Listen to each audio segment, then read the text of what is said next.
I think I just figured out why the US, UK, and France are so adamantly pro-Israel right now. Like, we all knew it had to do with money, but I'm gonna tell you exactly how. There's a shout out to my uncle who told me to do some research on the Ben Gurion Canal, and I did, and I took notes. Now, who is Ben Gurion? He is known as the founding father of Israel. He was the first prime minister, yes, you guessed it, in 1948. And this canal is a proposal to connect the Red Sea to the Mediterranean Sea through here, right? But we already have a connection, and it's called the Suez Canal. And if you don't know the history, let's get into it. The Suez Canal was opened in 1869, and the Suez Canal Company was given a 99-year lease to own the Suez Canal. And guess who owned the Suez Canal Company? The French and the British. I think it's also important to note that the British Empire originally was opposed to building the canal because they thought it would directly threaten their economy, but instead they just decided, let's benefit from it, bought 44% of the shares in 1875, so they were all good. Now in 1888, the maritime powers, Great Britain, Germany, Austria-Hungary, Spain, France, Italy, the Netherlands, Russia, and Turkey signed this thing called the Convention of Constantinople. What's important about this is it said that every single nation should be able to use the canal, whether at war, at peace. It cannot be denied access to anyone. In 1949, Egypt denied Israel access after the Nakba, after they did what they did. That was a huge deal. It was a big statement because of this. Now in 1956, when the US was basically having a proxy war with the Soviet Union in that region, the Egyptian president at the time, Gamal Abdel Nasser, decided to nationalize the Suez Canal, so take it away from the British and French-owned company, essentially because the US reneged on a previous agreement to finance the Aswan Dam project that was for the Nile, getting water and electricity to the Egyptian population, etc., etc. This was a massive shift, a huge move in the region and globally. Probably why it was also used as a battleground in the 1967 Arab-Israeli War. Now, after the Arab-Israeli War and the Geneva Conference, etc., what you need to know is Israel and Egypt signed a peace treaty at Camp David, signed by Jimmy Carter. This is from a US government website, by the way. My sources are checked, tried, and trusted. And the US was given credit for orchestrating a peace treaty between these two countries. Again, why were they involved from the beginning? Who knows? The US has always been here. We're in 1979 now. Should all be cool. A peace treaty was signed. Like, everything is perfect. Suez Canal is open to everyone. Cool, cool, great, right? Wrong. 16 years before this, and even before the Arab-Israeli War, the US Department of Energy and the Lawrence Livermore National Laboratory had been making a plan for something else. In 1963, they made a classified plan to help excavate the Negev desert hills with 520 nuclear bombs to help create a canal. This was only made public in 1993 and 1994, depending on the sources you check. So at the time of the peace treaty, nobody knew this was going on, except, of course, Jimmy Carter. Now, we could also talk about how the war was a product of collusion between Britain, France, and Israel, and they decided to initiate the war, but we'll save that for another time. You might be asking yourself, why do they want to build another canal? Like, we have the Suez Canal right here. Why do we need a canal through here? This is where the money comes in, baby. Without the Suez Canal right here, ships from Asia would have to go all the way down and around Africa in order to reach Europe.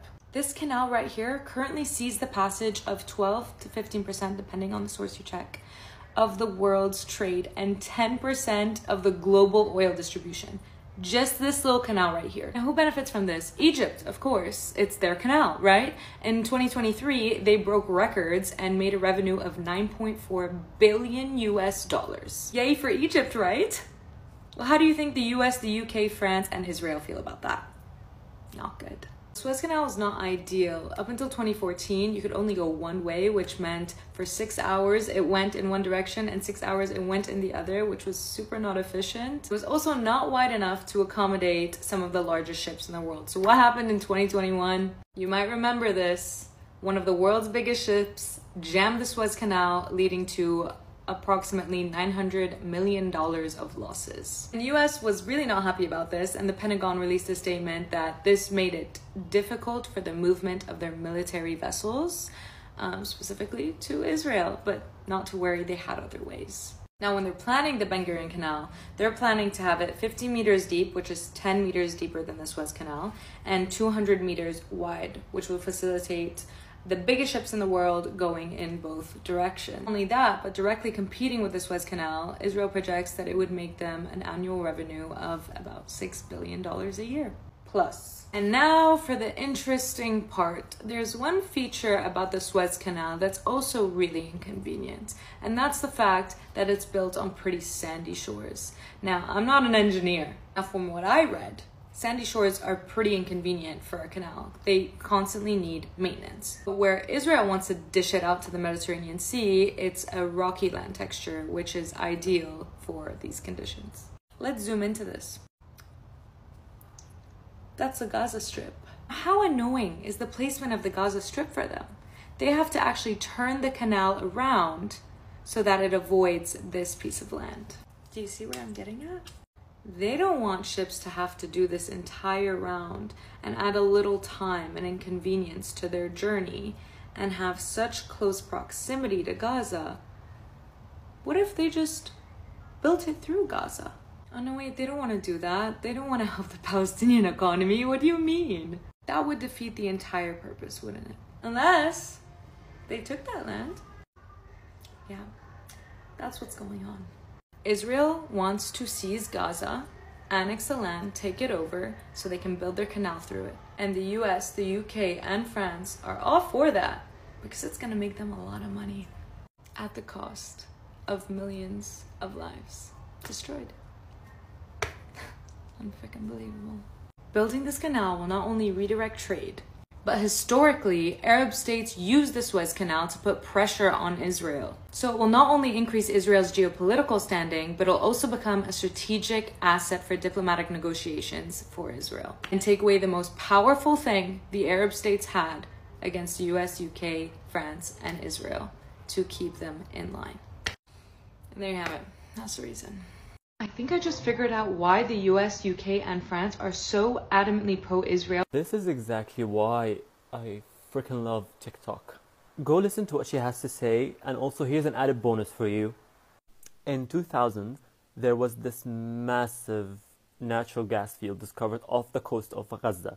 And since it's in the maritime borders of Gaza, so naturally it belongs to Palestine. But negotiations have been going on from 2000 to 2021 because the oppressive state that people are claiming is not oppressive at all, which is Israel, wants to control it. So this article published in June 18th, 2023 has this to say. Benjamin Netanyahu said that progress in that gas field would put a hinge on preserving the state of Israel's security and diplomatic needs. I mean, why would another country that you're claiming you're not oppressing developing their own gas field that will ensure they have an economic boost? How is that going to put a hinge on your own country? Here's another article from 14th of September 2023. Egypt and Palestine were finalizing the agreement to start excavating that natural gas field. The original date was set in 2024. But they decided to accelerate that date instead of 2024 to, you guessed it, October of this year. You see, this is what people are failing to realize. It's not about Hamas. It was never about Hamas. Hamas is the new weapons of mass destruction excuse that was used to invade Iraq, killing over 1 million of its population and destroying its infrastructure. That's what's happening right now in Gaza. They're destroying Gaza's infrastructure so they can't benefit from that natural gas reserve that they have. I swear they're just mocking us, mocking the media at this point. The Israeli government spokesperson tweeted this. These are the murdered Israeli children of kibbutz. They were tortured, dismembered, and then burned to death. Archaeologists are sifting through the rubble to find their teeth. This was Hamas' October 7th massacre. But wait, there's something wrong, completely wrong with this post. You see, I may not be a very savvy political analyst or an experienced news anchor, but what I am is a dentist. I am a dentist. So, tell me, how are these children teeth? How? I didn't go through hard, soul-crushing years at my dentistry school just so you can come on social media, blatantly lie about this.